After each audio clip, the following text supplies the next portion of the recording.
Hello guys, तो कैसे हैं आप लोग। मेरा नाम है अब्दुल।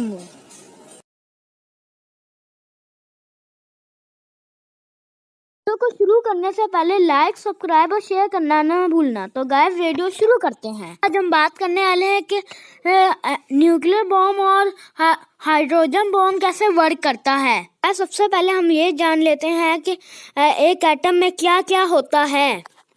जो सबसे पहली चीज के एटम के अंदर एक न्यूक्लियस होता है, जिसके न्यूक्लियस के अंदर प्रोटॉन्स और न्यूट्रॉन होते हैं, और उसके न्यूक्लियस के बाहर उसका इलेक्ट्रॉन जो होते हैं, उसके इलेक्ट्रॉन जो भी होते हैं, जितने भी इलेक्ट्रॉन होते हैं ना, वो उसका चक्कर काटते हैं।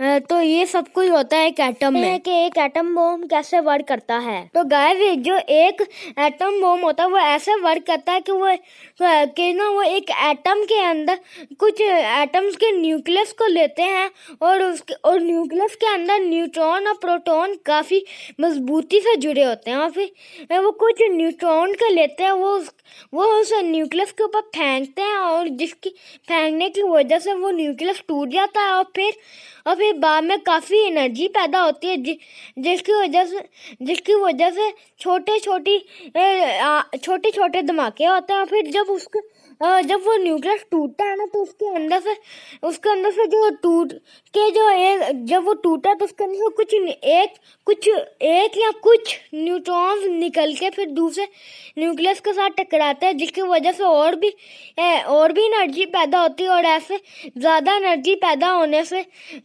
और भी ज़्यादा एनर्जी पैदा होती है, और ज़्यादा एनर्जी पैदा होने से ये एटम बॉम्ब का धमाका होता है।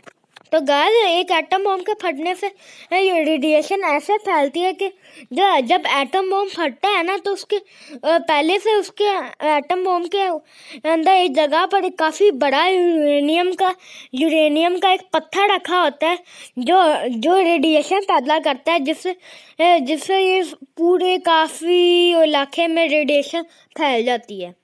करते हैं कि एक हाइड्रोजन बॉम्ब कैसे वर्क करता है। हाइड्रोजन बॉम्ब ऐसे फटता है कि एक हाइड्रोजन बॉम्ब के अंदर उन्होंने तीन बॉम्ब लिए होते हैं। एक होता है केमिकल बॉम्ब, एक होता है एटम बॉम्ब, जो मैंने आपको पहले बता दिया है कैसे वर्क करता है। एक होता है फिक्शन बॉम्ब, जिस फिक्शन बॉम्ब की वजह से हाइड्रोजन बॉम्ब को हाइड्रोजन बॉम्ब कहते हैं। और केमिकल बॉम्ब को इसलिए लिया जाता है जब केमिकल बॉम्ब का जब केमिकल फटे, तो उससे न्यूक्लियर बॉम्ब एक्टिव हो, जिसकी वजह से उस फिक्शन बॉम्ब के ऊपर प्रेशर पड़े और फिक्शन बॉम्ब एक्टिव हो। लेकिन गाइस, जो हाइड्रोजन बॉम्ब है, उसको ऐसे मटेरियल से बनाया जाता है कि जो न्यूक्लियर बॉम्ब का जो धमाका होता है, वो उसको बाहर नहीं जाने देता, वो अंदर ही होता है, और इस वजह से फिक्शन बॉम्ब के ऊपर प्रेशर बढ़ता है, और वो हाइड्रोजन बॉम्ब टूट नहीं जाता। तो जो फिक्शन बॉम्ब में ऐसे वर्क करता है कि उसके अंदर जो फिक्शन बॉम्ब जो होता है वो ऐसे एक्टिव होता है कि उसके अंदर कुछ न्यूक्लियस लिए होते हैं, कुछ एटम के न्यूक्लियस लिए होते हैं, और जो उन न्यूक्लियस होते हैं ना, उनके अंदर सिर्फ और सिर्फ प्रोटॉन होते हैं। उन प्रोटॉन एक दूसरे से दूर रहते हैं, लेकिन जब एटम बॉम्ब का प्रेशर उनके ऊपर पड़ता है, तो उस प्रेशर की वजह से वो एक दूसरे के पास हो जाते हैं, और वो फिर न्यूक्लियस फट जाता है, जिसकी वजह से एनर्जी पैदा होती है, और ऐसे बाकी सारे न्यूक्लियस फटते हैं, और ऐसे हाइड्रोजन बॉम्ब वर्क करता है। और जो हाइड्रोजन बॉम्ब होते हैं, उसके अंदर यूरेनियम भी रखा होता है, लेकिन हाइड्रोजन बॉम्ब से ज़्यादा रेडिएशन नहीं पैदा होती। साइंटिस्ट कहते हैं कि कुल दवा ही पैदा होगी, लेकिन थोड़ी बहुत ही पैदा होगी, और वो वो उसके धमाके की वजह से, बड़े धमाके की वजह से वो सारा डिस्ट्रॉय हो जाता है यूरेनियम। वो उसके न्यूक्लियर बॉम्ब के वर्क करने के लिए रखा होता है।